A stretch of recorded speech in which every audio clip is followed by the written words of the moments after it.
So insurance companies have mobilized to kill Medicare for all. Here's an article by the New York Times, and you will not believe who they've hired to do it. So this is what the article says. Even before Democrats finished drafting bills to create a single-payer healthcare system, the healthcare and insurance industries have assembled a small army of lobbyists to kill Medicare for all. Doctors, hospitals, drug companies, and insurers are intent on strangling Medicare for all before it advances from an aspirational slogan to a legislative agenda item. They have hired a top lieutenant in Hillary Clinton's 2016 presidential campaign to spearhead the effort. What the hell? Hillary Clinton's presidential campaign, a top lieutenant. That's who these lobbyists have hired to spearhead the effort to kill Medicare for all. What does that tell you? Goes on to say here, the lobbyist message is simple. The Affordable Care Act is working reasonably well and should be improved, not repealed by Republicans or replaced by Democrats with a big new public program. So they're saying, oh no, the Affordable Care Act is fine. We'll just improve it. Sounds like what Pelosi's been saying, right? Well, no, we'll just improve it. We don't need to replace it. We just need to improve it. So universal insurance, that's what we want to give people, not universal health care, universal insurance. Goes on to say more than 155 million Americans have employer-sponsored health coverage. They like it by and large and should be allowed to keep it. Who likes their insurance? Who? Very few people actually like their no one says, oh yeah, I just love my insurance. It's just great. You know who does say that? I know people who are in the VA who say that. I know people who have Medicare for all who say that. That's who I know. I know people in Europe who say that. I know Canadians who say that. That's who I know says that. I don't know if any of us who've had employer-sponsored health insurance say that. And I'm sure that, when they say, oh yeah, Americans should be able to keep their employer-sponsored health coverage.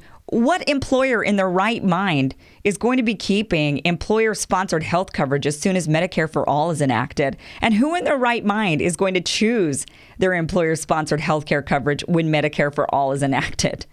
For one, if you're an employer, you want that bill off your back. It's a pain in the ass. It is a deterrent to small businesses. You have to hire. This is why small businesses, they don't hire employees. They hire contractors. They make everybody a contractor because they don't have to provide them health insurance. That's the way around it. That's why we've got so many freelancers in America. We've got a rising group of freelancers. Why? Because employers don't want to have to pay for health coverage.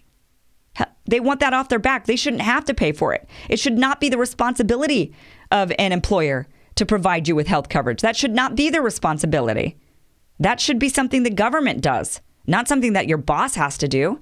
And not only that, but people act like having employer-sponsored health coverage is some kind of great choice.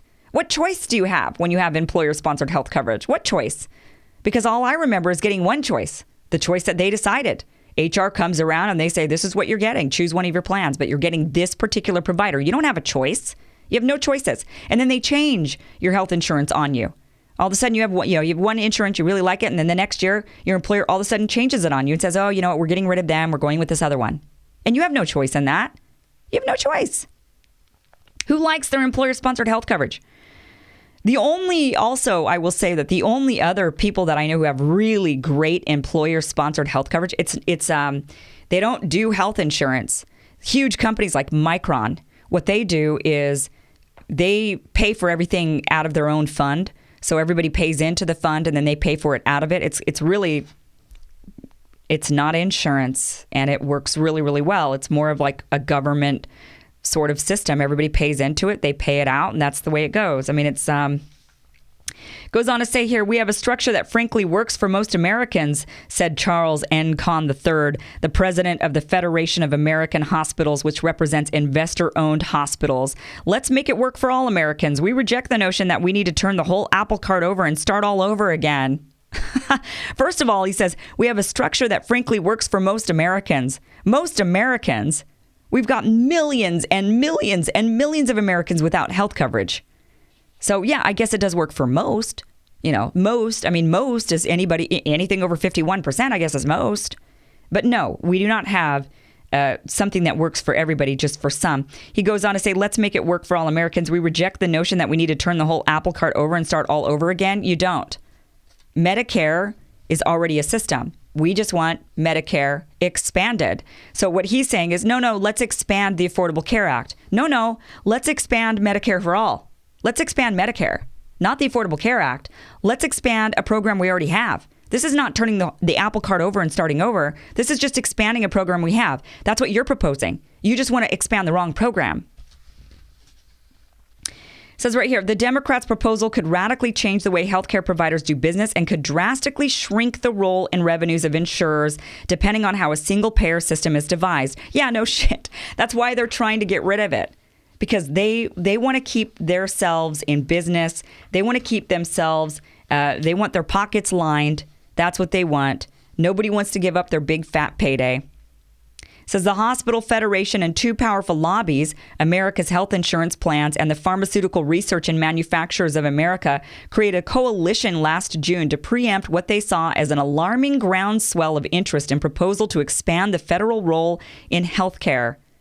Yeah, people are saying that they want Medicare for all. There is an alarming groundswell of interest in Medicare for all. That's right. There is. You should be scared because you better believe it. We're going to get it sooner or later.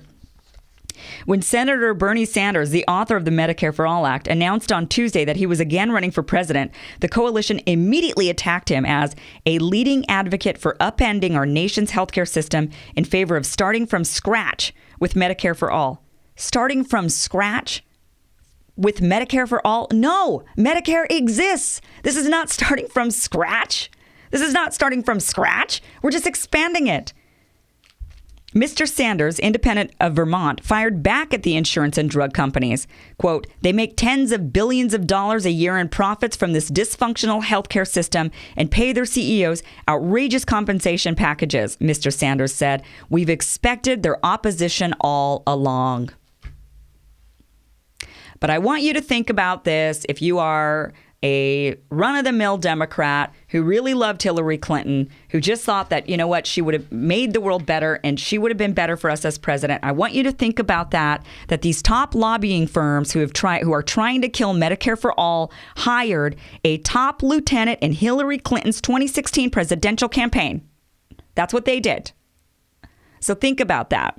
That is what we're up against. It is not just Republicans. It's not, oh, boo, it's the Republicans who are doing it to us. It's because they won't allow it. And that's why, no. It's not just the Republicans. A top lieutenant in Hillary Clinton's 2016 presidential campaign is spearheading the effort to kill Medicare for all.